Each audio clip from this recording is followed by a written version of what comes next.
It was really grassroots. I have to tell you that it was not an easy process, but the old business model for Car Machine, the things that my dad taught me was these non-production jobs. You order the raw material and then you think quickly. And when I say quickly about how you're going to machine the part to make it really easy, a real easy setup, typically in a vise, using common standard tooling, not high performance tooling, and you just get it done.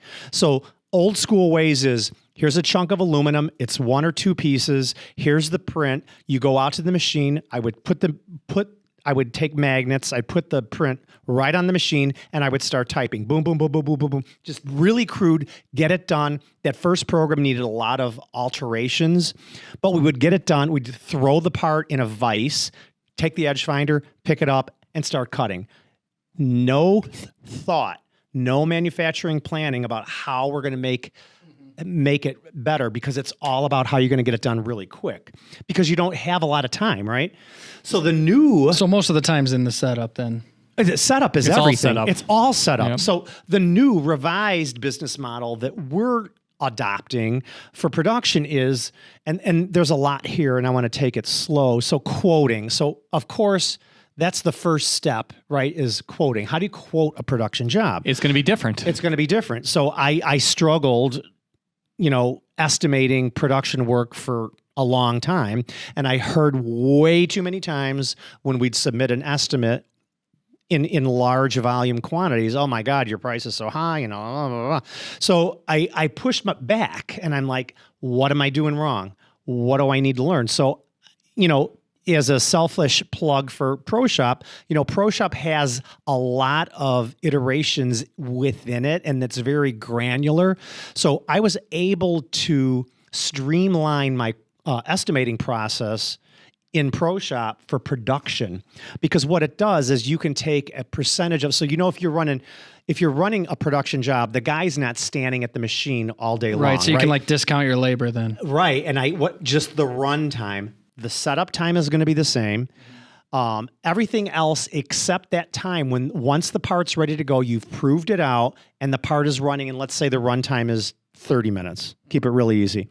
So that machine's running for 30 minutes. That guy could be doing something else.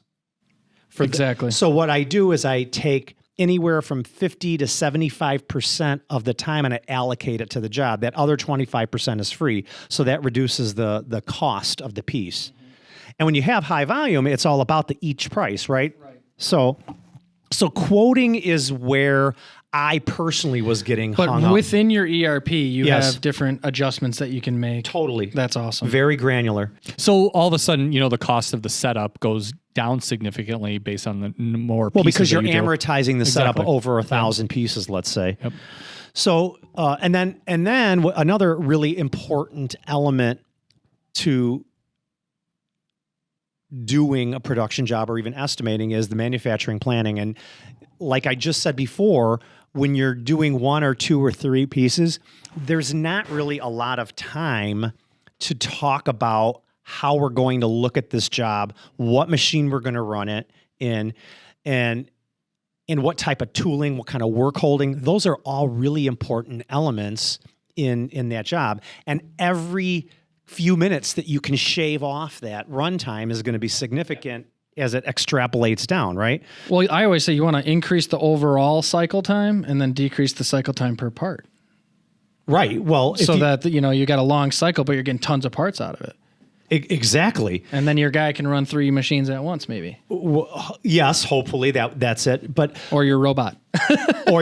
So in the upfront manufacturing planning stage, collaboration is important. So we're learning to pull out the prints, get 2 to 3 guys together, talk about, all the ideas. Is it going to go in a 3-axis, 4-axis, 5-axis? What makes sense?